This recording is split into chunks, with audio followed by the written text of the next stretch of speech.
ऐसे ही सिचुएशन में ये बीमारी भी आती है जहाँ बच्चा डिप्रेस्ड हो जाता है। क्या ज़रूरत है उसको 17 साल की 19 साल की उम्र में डिप्रेशन की? उसकी लाइफ में तो फुल फन होता ना, वो ज़िंदगी को एक अलग ही ऊंचाई पर देख रहा होता, लेकिन वो डिप्रेशन फील कर रहा है। आपको फिर भी समझ में नहीं आ रहा है कि आपके बच्चे परेशान हैं और आप कहते हो कि नहीं नहीं बस ये बदमाशी कर रहा, इसको सब कुछ बहुत आसानी से मिला है ना। अरे समझो उसकी सिचुएशन को।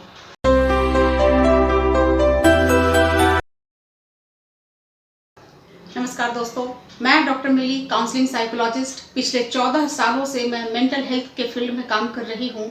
यहाँ पर मैंने हजारों स्टूडेंट से बात की, साथ ही साथ हजारों पेरेंट्स से भी बात की।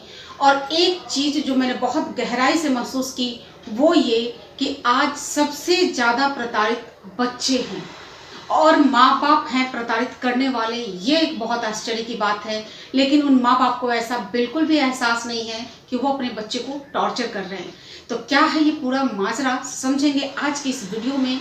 तो सबसे पहले मैं आप लोगों से रिक्वेस्ट करूंगी कि जो लोग भी ऐसे लोगों से जुड़े हुए हैं जिनके घर में बच्चे कॉम्पिटिटिव एग्जाम की तैयारी कर रहे हैं, उन तक इस वीडियो को जरूर पहुंचाएं, ताकि उन लोगों की समय रहते मैं कुछ मदद कर सकूं, उनके पेरेंट्स कुछ बातें समझ सकें। पूरी बात शुरू करने से पहले मैं एक इंसिडेंट शेयर करूंगी जो बहुत ही दुखद रहा। 2020 में ये घटना घटी जहां एम्स के एक डॉक्टर ने, साइकेट्रिक डिपार्टमेंट के डॉक्टर ने 10वें माले से कूद करके सुसाइड कर लिया अपने करियर की शुरुआत में। जब एक साइकेट्रिस्ट ऐसा काम करता है तो ये बात चौंकाने वाली होती है। समझना बहुत जरूरी है कि ऐसा कौन सा माहौल बन रहा है, ऐसा कौन सा स्ट्रेस है कि ये लोग हैंडल नहीं कर पाते और अपने जीवन को खत्म कर देते हैं, वो जीवन जिसको जीने के लिए इतनी मेहनत की गई थी। तो समझेंगे इन सारी बातों को इस वीडियो में। वीडियो अंत तक जरूर देखें। हो सकता है कि बीच में आपको लगे कि ये बोरिंग हो रहा है, बट फिर भी मेरी रिक्वेस्ट है कि वीडियो अंत तक जरूर देखें। आपके काम की कोई ना कोई चीज़ जरूर होगी। और अगर आपके बच्चों ने कंपटीशन फेस कर लिया है, वो पास आउट हो चुके हैं, वो अपने करियर में आगे जा चुके हैं, तो भी उनके केयर के लिए क्या करना बहुत ज़रूरी है, इस वीडियो में मैं वो भी शेयर करने की कोशिश करूंगी। तो वीडियो पे जरूर बने रहें और ऐसे लोगों तक वीडियो को पहुंचाने की तो बिल्कुल कोशिश करें। समझते हैं कि हमारी सोसाइटी में, हमारे पूरे एजुकेशन सिस्टम में ऐसा कौन सा दबाव बन रहा है जहां लोग कच्ची उम्र में खुद के जीवन को खत्म कर रहे हैं, हैंडल नहीं कर पा रहे हैं इस स्ट्रेस को। क्यों लोग इतनी ज़्यादा मात्रा में डिप्रेशन में जा रहे हैं? होता क्या है कि जो ये बच्चे तैयारी कर रहे होते हैं मोस्टली इंटेलिजेंट होते हैं, ब्रिलियंट स्टूडेंट होते हैं अपने क्लासेस में। बहुत कम बच्चे जो एवरेज होते हैं और इस फील्ड में आने की कोशिश करते हैं। जब ये ब्रिलियंट स्टूडेंट इस फील्ड में आने के लिए तैयारी कर रहा होता है तो वो बहुत पहले से ही सफलता का स्वाद चखा हुआ होता है, उसने क्लास में बहुत अच्छा अटेम्प्ट किया हुआ होता है, तो उसे फेल्योर पसंद नहीं होता, उसकी हैबिट में फेल्योर नहीं होता और वो आगे बढ़ता चला जाता है। अब ऐसे कंडीशन में जब वो लगातार पढ़ाई कर रहा है और इतनी गलाकाट कंपटीशन की स्थिति में अपने आप को झोंक रहा है, तो बहुत सी चीज़ों को अपनी लाइफ में मिस कर जाता है जो एक खास एज में सीखी जानी चाहिए थी, क्योंकि उसके सीखने के लिए फिर दूसरे एज में आपको मुश्किल आएगी और ज़्यादातर तो लोग सीख ही नहीं पाते। तो जब हम बड़े हो रहे होते हैं उस दौरान हमारी सोसाइटी में चारों तरफ बहुत सी चीज़ें चल रही होती हैं। हमारे पेरेंट्स होते हैं, हमारा एक फ्रेंड सर्कल होता है, आसपास के लोग होते हैं, बहुत सी एक्टिविटीज हो रही होती हैं और बहुत सी एक्टिविटीज़ हमारे इमोशंस में चल रही होती है जिस पर काम करना होता है। बट जब हम बिल्कुल सिर्फ और सिर्फ एक कॉम्पिटिशन फेज में लगे हुए रहते हैं, जो एज होता है लगभग 17 से 20 के बीच का, उस टाइम पे जो स्पेशली इन चीज़ों को लर्निंग का समय होता है, उस टाइम पे हम किताबों में डूबे होते हैं, तो ये लर्निंग तो हो ही नहीं पाती मैक्सिमम लोगों की। अब जब ये लोग इतने सालों तक पढ़ने के बाद में लक्ष्य हासिल कर लेते हैं और एक्चुअल में उस जॉब में चले जाते हैं, तो वो कंफ्यूज हो जाते हैं, क्योंकि जब और भी बहुत सारी चीज़ें उनकी लाइफ में फिर ऐड ऑन होने लगती हैं और उन्होंने तो किसी चीज़ को ऐड ऑन किया ही नहीं था, उन्होंने सिर्फ पढ़ाई की थी और पढ़ाई अब हट चुकी है। अब उन्हें काम करना है, प्रैक्टिकली अपने नॉलेज को शो करना है, इमोशनल रिलेशनशिप को हैंडल करना है, जिसमें ये लोग अपने आप को फैसिलिटी पाते हैं। कुछ सीखा ही नहीं इन्होंने। अब जब ये ज़्यादातर लोगों को, ये पेरेंट्स को ये लगता है कि एक बार मेरा बच्चा करियर सेट कर लेगा, डॉक्टर बन जाएगा, इंजीनियर बन जाएगा, तो उसकी लाइफ बहुत अच्छी हो जाएगी। ये सबसे बड़ी गलतफहमी है, ऐसा कुछ भी नहीं होने वाला। लाइफ तो उन लोगों की भी बहुत अच्छी है जो बहुत कम कमाते हैं और बहुत साधारण सा काम करते हैं और बहुत अच्छे अच्छे पोस्ट पे पहुंचे लोगों का जीवन भी नर्क का जैसा हो सकता है, तो कोई जॉब आपके बच्चे के जीवन को खुशहाल कर देगा, ये आपकी सबसे बड़ी गलतफहमी है। और इसी गलतफहमी के कारण आप अपने बच्चे के सर पे सवार होते हैं और उस पर लगातार दबाव बनाए रहते हैं कि वो एक खास तरह के कंपटीशन को बिल्कुल बहुत अच्छे रैंक से निकाल ले। अब मेरे पास एक केस आया जिसमें एक लड़की है जिसकी एज लगभग 19 साल है। उसने आईआईटी क्लियर किया है, उसको बहुत अच्छा एक प्लेसमेंट भी मिल गया है। मैं सारी चीज़ों का जिक्र नहीं कर सकती, कॉन्फिडेंशियल रखना होता है। बट अब जब वो लड़की कॉलेज में गई है तो उसे कुछ भी हैंडल करना नहीं आ रहा। आई मीन लोग ग्रुप बनाकर घूम रहे हैं, इंजॉय कर रहे हैं। इंजीनियरिंग में ये चीज़ें बहुत कॉमन होती है कि फर्स्ट ईयर कोई पढ़ाई नहीं करता, तो उसे कुछ समझ में नहीं आ रहा कि वो क्या करे। वो शामिल तो होना चाहती है बट वो एडजस्ट नहीं कर पाती, क्योंकि उसने सिर्फ और सिर्फ पढ़ाई की थी। फैमिली में भी वो एक कमरे में रहकर के सिर्फ पढ़ाई कर रही है। हर कोई उसे एक अच्छा माहौल दे रहा है कि वो सिर्फ पढ़ाई कर सके। अब जब इंजॉय करने की बारी है तो वो कंफर्ट फील नहीं करती। वो चाहती है कि जाए बट वो ऊब जाती है। उसे समझ नहीं आता कि मैं कैसे बिहेव करूँ, मैं क्या करूँ। और ऐसे सिचुएशन में अब वो डिप्रेस हो रही है। उसे लग रहा है कि मैं इन लोगों के बीच में एडजस्ट नहीं कर सकूँगी तो मेरी पढ़ाई कैसे होगी। और वहाँ से उसकी पढ़ाई का भी डाउनफॉल स्टार्ट हो चुका है। अब जिस व्यक्ति ने ताउम्र अपने आप को पढ़ाई के ही विषय में सिर्फ सोचा समझा और बहुत अच्छा उसका रिजल्ट रहा, हमेशा उसका एकेडमिक बहुत एक्सीलेंट रहा, उसकी पढ़ाई में डाउनफॉल आ जाए तो आप सोचें कि उसका दिमाग किस तरह से इस चीज़ को हैंडल करेगा। वो बिल्कुल हैंडल करने की स्थिति में नहीं है और वो अब डिप्रेशन की शिकार हो रही है। और पेरेंट्स आज भी इस बात को नहीं समझ रहे हैं। उन्हें ऐसा लगता है कि थोड़ा सा नई जगह पे गई है तो अच्छा नहीं लग रहा होगा, हमसे दूर नहीं रहती थी, और इस तरह की बातें करके वो उसे कंसोल करने की कोशिश करते हैं। बहुत ज़्यादा होता है तो बोलते हैं कि घर आ जाओ, 10-15 दिन रहो फिर चली जाना। लेकिन वो एक्चुअल सिचुएशन नहीं समझ रहे हैं कि उस बच्ची के साथ चल क्या रहा है। वो लड़की बहुत संभावना है कि अपनी पढ़ाई कंप्लीट नहीं कर पाएगी, और अगर उसने पढ़ाई कंप्लीट कर भी ली तो वो डीप डिप्रेशन का शिकार हो जाएगी, क्योंकि वो मैनेज नहीं कर पा रही है। और यहाँ पे बहुत ज़रूरी था कि उसकी रेगुलर काउंसलिंग हो और रेगुलर फैमिली की तरफ से उसको इमोशनल सपोर्ट दिया जाए, जो कि उसे नहीं मिल रहा। फैमिली उसे सिर्फ समझा रही है और हम समझाने को इमोशनल सपोर्ट समझते हैं, ये सबसे बड़ी गलती होती है। और समझाना हम किस सेंस में करते हैं कि बच्चा किसी तरह से पढ़ाई कर ले, वो पढ़ाई ना छोड़ दे। मतलब तुम मरो या जियो तुम पढ़ते रहो और पढ़ करके डॉक्टर इंजीनियर बनो, ताकि हम समाज में सीना चौड़ा करके बता पाए कि मेरा बच्चा तो यहाँ पर इंजीनियर है, यहाँ पर डॉक्टर है, वो इतना कमाता है, और बस हम अपना सेखी बघाड़ते रहें। क्या ये पेरेंट्स ऐसे होने चाहिए? ये सवाल एक पेरेंट्स के लिए है कि क्या आप अपने बच्चे के साथ सचमुच न्याय कर रहे हैं, आप सचमुच उससे प्यार करते हैं? ये क्वेश्चन आपको खुद से करना चाहिए। बहुत दुखद स्थिति है ये बच्चों के लिए, जहाँ पेरेंट्स को कोई मतलब नहीं है कि उनका इमोशनल क्वेश्चन क्या कर रहा है, कहाँ जा रहा है, वो कैसा फील कर रहे हैं। उन्हें अच्छा फील कराने की कोशिश की जा रही है पेरेंट्स की तरफ से, जबकि अच्छा फील कराने की कोशिश करने से कोई अच्छा फील नहीं कर सकता। कुछ चीज़ें इंटरनल होती हैं, कुछ हमारा लाइफ का एक बेसिक नीड होता है। एक लाइफ कैसी होती है ये तो कोई समझता ही नहीं। एक लाइफ है जहाँ पे बहुत सी बेसिक नीड होती है जो बॉडी के लेवल पे आती हैं। हमारे सेंस ऑर्गन्स हैं, हमारी बॉडी में बहुत सी ऐसी चीज़ें हैं जो उसको चाहिए ही चाहिए होता है। खाना पीना सोना, बहुत सी बातें आ जाती हैं इसमें। उन सारी चीज़ों की भरपाई तो आप करते हो, बट एज के अकॉर्डिंग एक इमोशनल चीज़ें भी आती हैं हमारी लाइफ में, जिसका नरिशमेंट भी हमें करना होता है। बट जो लोग भी कंपटीशन में लगे होते हैं इसको पोस्टपोन करते हैं, और अगर लेकर के भी चलते हैं तो वहाँ भी वो स्ट्रेस ही अपना निकाल रहे होते हैं। तो ऐसे में ये बच्चे परेशान हो जाते हैं और पेरेंट्स नहीं समझते। उन्हें लगता है कि तुम्हें देखो, आज तुम गिर गए, आज तुम रुक गए तो तुम कभी नहीं उठ पाओगे, तुम्हारा करियर तो चौपट हो जाएगा, फिर तुम पूरी ज़िंदगी करोगे क्या? समझ में नहीं आता कि पूरी ज़िंदगी करोगे क्या, मतलब कि क्या होता है। अरे पूरी ज़िंदगी पढ़िए, इंजॉय करेंगे, बहुत तरह के काम है करने के लिए, जो सूटेबल होगा, जो अपने कैपेसिटी का होगा वो काम कर लेंगे। लेकिन ईगो हमारा एक्सेप्ट ही नहीं करता कि आप कुछ भी कर लोगे, जबकि कुछ भी किया जा सकता है। आज मैं अपनी प्रैक्टिस के साथ साथ यूट्यूब पे वीडियोस डाल रही हूँ ना, क्यों डाल रही हूँ? ये कह सकते हो ना कि कुछ भी कर रही हूँ, तो मैं खुश हूँ, मेरी अर्निंग भी अच्छी है, मेरी फैमिली भी है, मुझे मज़ा आ रहा है, मैं लाइफ में इंजॉय कर रही हूँ, और मैं हमेशा एक्सपेरिमेंट करती रही हूँ। और मैंने फाइनली अभी डिस्क्लोज भी किया है कि मैं फाइनली अपने आप को फुल टाइम यूट्यूबर बनाने वाली हूँ। तो इस अपने करियर के इस मुकाम पे आकर के भी मैं स्विच करने के बारे में सोच सकती हूँ। देन आप छोटे बच्चों के साथ कैसे अन्याय कर सकते हो, जहाँ उनके पास पूरी की पूरी संभावनाएं बाकी हैं।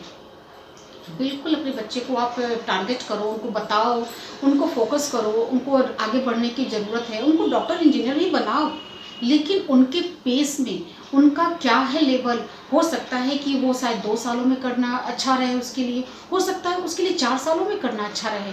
उसके ऊपर ये क्यों दबाओ कि उसको ड्रॉप नहीं लेना है, उसको 1 ही साल में निकाल लेना है और फिर उसके बाद उसको और भी कंटिन्यूअस बहुत कुछ पढ़ना है। वो आपको नहीं पढ़ना, आपको तो सिर्फ बोलना है, शो ऑफ करना है, बिना ये समझे कि बच्चे पे क्या गुजर रही है। तो बच्चे को उसके पेस में करने दें।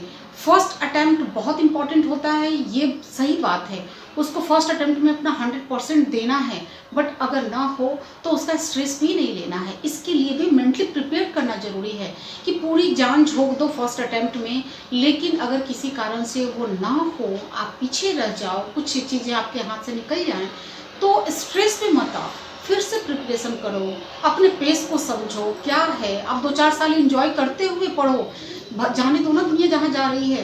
कितने लोग आगे निकल जाएंगे आपसे, निकलने दो उन्हें, क्या हो जाएगा। इंजॉय आपको अपने साथ करना है या दुनिया के साथ करना है। दुनिया में आपके जैसे लोग आपको मिल जाएंगे जो आपके साथ होंगे। तो कभी ऐसा नहीं है कि इंसान से दुनिया का खाली हो जाएगी, आपके जैसे लोग से दुनिया खाली हो जाएगी। हमेशा हमारे जैसे कई लोग होंगे हमारे आसपास में। तो अपने पेस को समझो, आपकी क्षमता कैसी है, आप किस गति से चल सकते हो, किस गति से चीज़ों को हासिल कर सकते हो। इंजॉय करते हुए आगे बढ़ो। और यहाँ पे मैं एक टर्म यूज करती हूँ जिसे मैं कहती हूँ इंजॉयमेंट विंडो। अब इस बात पे अभी मैं अगर बात करने लगूँ तो बहुत लंबा वीडियो हो जाएगा। मेरा नेक्स्ट वीडियो इंजॉयमेंट विंडो पे ही होगा, जिसे समझना जरूरी है, इसे कैसे अपनी लाइफ का हिस्सा बनाएं। सिर्फ एस्पिरेंट के लिए नहीं है, हम सब के लिए है। तो अगली वीडियो का आप इंतजार करें, इसी विषय पर होगा। और उस विषय में अगर आपकी अपनी कुछ समझ है तो ज़रूर कमेंट सेक्शन में मुझे बताएं, ताकि मैं उसमें और भी चीज़ें कुछ ऐड ऑन कर सकूँ। फिलहाल तो मैं इसी विषय पे फोकस करूंगी कि जो हमारी सोसाइटी की सो कॉल्ड बहुत अच्छे पेरेंट्स हैं, प्रोग्रेसिव पेरेंट्स हैं, वो इस बात को समझें कि वो अपने बच्चों की हत्या कर रहे हैं। आपको अंदाज़ा भी नहीं कि आप अपने बच्चे को पूरी ज़िंदगी के लिए अपंग बना रहे हो।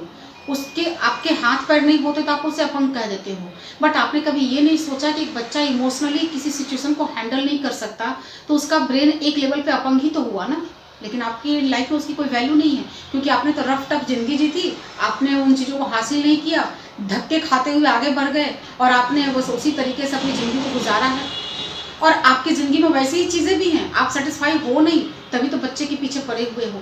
आप अगर सेटिस्फाई होते ना तो अपने बच्चे को भी आप अलग तरीके से गाइड करते। उस ऐसा नहीं कि आप कंपटीशन में उसको फेस करने के लिए नहीं बोलते, बट आपका तरीका सही होता, आप उसमें इंजॉयमेंट विंडो के महत्व को समझाते, उसे उसके पेस में काम करने देते, उसके सर पे सवार नहीं होते। पेरेंट्स इस बात को नहीं समझते, ये एक दुख की बात है। जब मेरे पास भी लोग आते हैं जो बच्चे डिप्रेस्ड हो जाते हैं हॉस्टल में रहने के बाद में, 1-2 साल निकालने के बाद में, और वो पढ़ाई छोड़ देना चाहते हैं, बैक हो जाना चाहते हैं, और जब पेरेंट्स इसको अलाउ नहीं करते तो वो बच्चे बीमार पड़ते हैं। पेरेंट्स तो अलाउ कर नहीं रहे हैं, वो बच्चे जाएगा कहाँ, वो कर भी नहीं पा रहा है, तो यहाँ पे वो सीवियर कुछ बीमारी पैदा कर लेते हैं अपने अंदर, ताकि पेरेंट्स यहाँ पर बोलना बंद कर दें उन बीमारी के आधार पे। और इस बात को आप नहीं समझते। ऐसे ही सिचुएशन में ये बीमारी भी आती है जहाँ बच्चा डिप्रेस्ड हो जाता है। क्या ज़रूरत है उसको 17 साल की 19 साल की उम्र में डिप्रेशन की। उसकी लाइफ में तो फुल फन होता ना, वो ज़िंदगी को एक अलग ही ऊंचाई पर देख रहा होता, लेकिन वो डिप्रेशन फील कर रहा। आपको फिर भी समझ में नहीं आ रहा कि आपके बच्चे परेशान हैं, और आप कहते हो कि नहीं नहीं बस ये बदमाशी कर रहा, इसको सब कुछ बहुत आसानी से मिला है ना। अरे समझो उसकी सिचुएशन को, उसको थोड़ा सा फ्रीडम दो, उसको समझने दो। हो सकता है कि वो बहुत अच्छा करे, बहुत एक्सीलेंट करे, लेकिन आपके दबाव के कारण वो बहुत सी चीज़ों को इग्नोर कर रहा है जो उसका मन कर रहा है। और जब तक आप अपने लाइफ में अपने मन को नहीं समझते, उसकी जगह नहीं देते, उसको आप लगातार इग्नोर करते हो, तो आपको परेशान कर देता है। होता क्या है कि 8 साल तक एक जब मेडिकल स्टूडेंट पढ़ाई कर रहा है तो वहाँ पे वो लगातार पढ़ रहा है, और इतने टफ कंपटीशन के कारण उसे बहुत सी चीज़ों को इग्नोर करना पड़ता है। अनकॉन्शियस लेवल पे उन चीज़ों को वो नोटिस भी कर रहा है कि वो क्या क्या इग्नोर कर रहा, लेकिन फ्रंट में वो अपनी बात को आगे ही नहीं आने देता, और सिर्फ फोकस्ड होता है अपनी पढ़ाई को लेकर के। इसीलिए ज़्यादा फोकस्ड लोग इमोशनली डिसबैलेंस हो जाते हैं। तो इस फोकस्ड होने के कारण अब उसे लगातार 1 बाय 1 अपने अचीवमेंट्स हासिल करने होते हैं, और इस कोशिश में वो फ्रस्ट्रेटेड हो जाता है लगातार कुछ साल तक काम करने के बाद, क्योंकि मन तो हावी होगा और वो ये सवाल उठाएगा कि आखिर कब तक। कब तक ऐसे ही चलेगी ज़िंदगी। लेकिन जब सीखने का टाइम था तो एन्जॉयमेंट भी नहीं सीखा। एन्जॉयमेंट इतनी सस्ती चीज़ नहीं है, इतना आसान नहीं है कि आप अपने साथ एन्जॉय कर सको। कई लोगों को आप देखो, उनके पास पैसा है, टाइम है, सब कुछ है, बट वो मरे पड़े रहेंगे, उनसे एन्जॉयमेंट नहीं हो सकता। तो उसको जो सीखने का एज होता है वो तो निकल गया, अब वो एन्जॉय भी नहीं कर पाता, तो बच्चा डिप्रेस नहीं हुआ तो क्या होगा। और इसके ज़िम्मेदार सिर्फ एक गार्जियन है। मैं यहाँ खुलेआम आप पेरेंट्स को इसके लिए दोषी ठहरा रही हूँ। बच्चों को कंपटीशन में डालना है, उनमें मारना नहीं है। इस बात को समझिए, उनका सपोर्ट सिस्टम बनिए, उनको अच्छे से गाइड करिए, और अगर उनको प्रॉब्लम फील हो रहा है तो इमीडिएटली विदाउट टाल मटोल उनको साइकोलॉजिस्ट के पास लेकर के जाइए। अगर वो कंपटीशन फेस करके उसे बहुत अच्छे से रैंक करता है, उसके बाद भी उसकी काउंसलिंग करवाते रहें बीच बीच में, कम से कम 3-4 महीनों में तो ज़रूर कि क्या चल रहा है उसकी लाइफ में, वो कहीं फ्रस्ट्रेटेड तो नहीं हो रहा, कहीं वो गिव अप करने के बारे में तो नहीं सोच रहा, कहीं डिस्ट्रैक्शंस जो आ रहे हैं उसको लेकर के वो गिल्ट तो महसूस नहीं कर रहा। बहुत सी इमोशंस हैं, आप सबको बक्से में बंद करके फेंक नहीं सकते हो। एक रिजल्ट निकालने के लिए, एक जॉब हासिल करने के लिए वो चीज़ें अपना काम करेंगी, क्योंकि रहना तो इसी बॉडी में है। आप इन बातों को समझ करके उसको सपोर्ट करिए और फिर उसके पेस में काम करने दीजिए। उसे जो हासिल करना है वो कर ही लेगा।